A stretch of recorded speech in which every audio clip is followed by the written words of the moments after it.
गरीब कुम्हार का हुनर।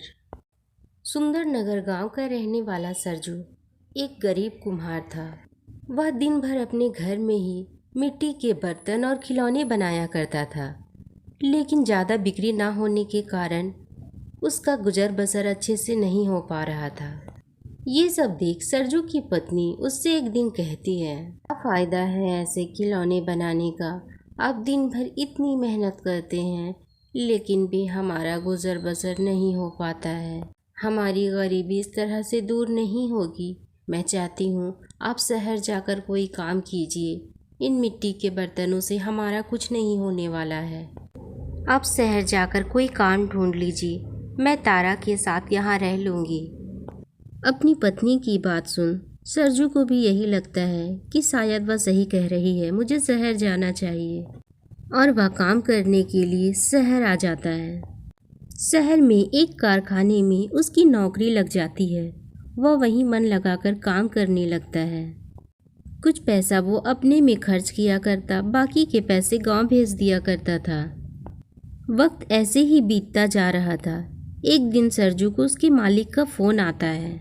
सरजू बहुत मेहनती और ईमानदार व्यक्ति था, इसलिए उसके मालिक भी उससे बहुत पसंद करते थे। आज मालिक के बेटी का जन्मदिन था, इसलिए वो सरजू को अपने घर बुलाते हैं पार्टी में। तभी सरजू सोचने लगता है, इतने बड़े लोगों की पार्टी है और मुझे बुलाया है। मेरे पास तो इतने पैसे भी नहीं हैं कि मैं कोई तोहफा खरीद सकूं।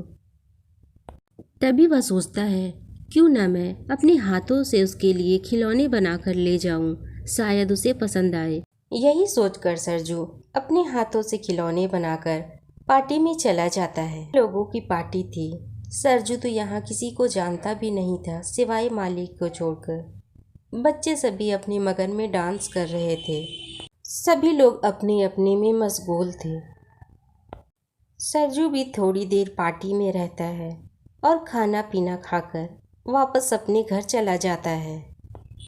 आज मालिक की बेटी को ढेर सारा तोहफा मिला था और सरजू ने भी एक तोहफा दिया था, जिसे देख वहाँ के सभी लोग उसे बहुत पसंद कर रहे थे और सभी बच्चे उस तोहफे को मांग रहे थे। वो खिलौना वाकई में बहुत खूबसूरत बनाया गया था। सभी लोग उसके बारे में पूछ रहे थे। सभी बच्चे भी वही खिलौना लेने की जिद कर रहे थे। तभी सरजू के मालिक को कुछ समझ नहीं आता है और वह सरजू को फ़ोन लगाकर कहता है, अरे सरजू, तुमने वो खिलौना कहाँ से लिया था जो मेरी बेटी के लिए लेकर आए थे? यहाँ पर सभी लोगों को वो खिलौना बहुत पसंद आया और सभी बच्चे वही खिलौना मांग रहे हैं। नहीं साहब जी, मैंने वो खिलौना खुद से बनाया है। वो खिलौना मैंने बाज़ार से ख़रीदा नहीं है। अरे वाह सरजू, तुम्हारे अंदर तो बहुत अच्छा हुनर है। क्या वाकई में तुमने ये खिलौना बनाया है? अगर ऐसी बात है तो तुम और खिलौने बनाओ, यहाँ तुम्हारी बहुत अच्छी बिक्री हो जाएगी। तुम कल खिलौने बनाकर मेरे घर लेकर चले आना। ये सब बातें सुन सरजू बहुत खुश हो जाता है कि उसके बनाए खिलौने को लोग इतना पसंद कर रहे हैं। अपनी मालिक से अपनी तारीफ सुन सरजू अब खिलौने बनाने में लग जाता है।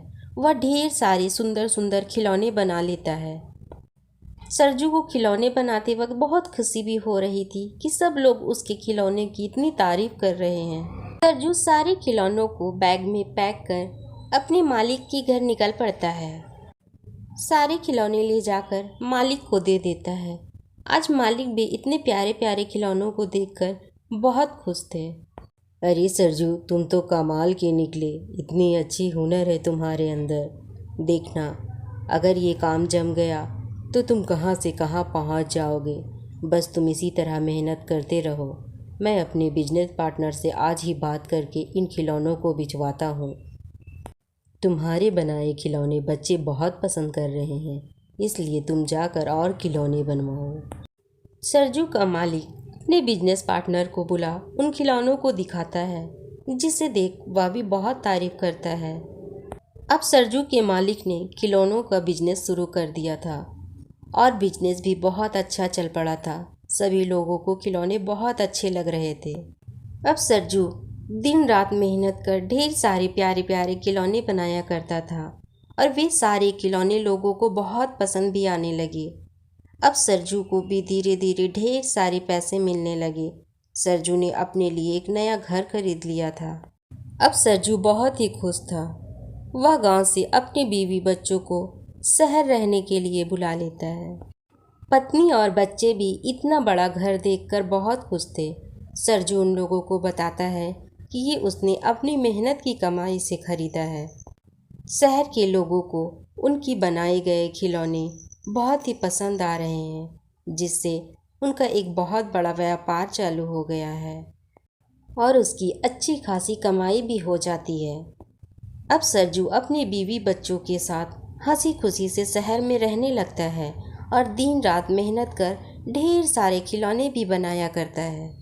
इसीलिए कहा जाता है दोस्तों, हुनर एक बहुत बड़ी चीज़ है जो कभी व्यर्थ नहीं जाती, जिंदगी में कभी न कभी काम ज़रूर आती है।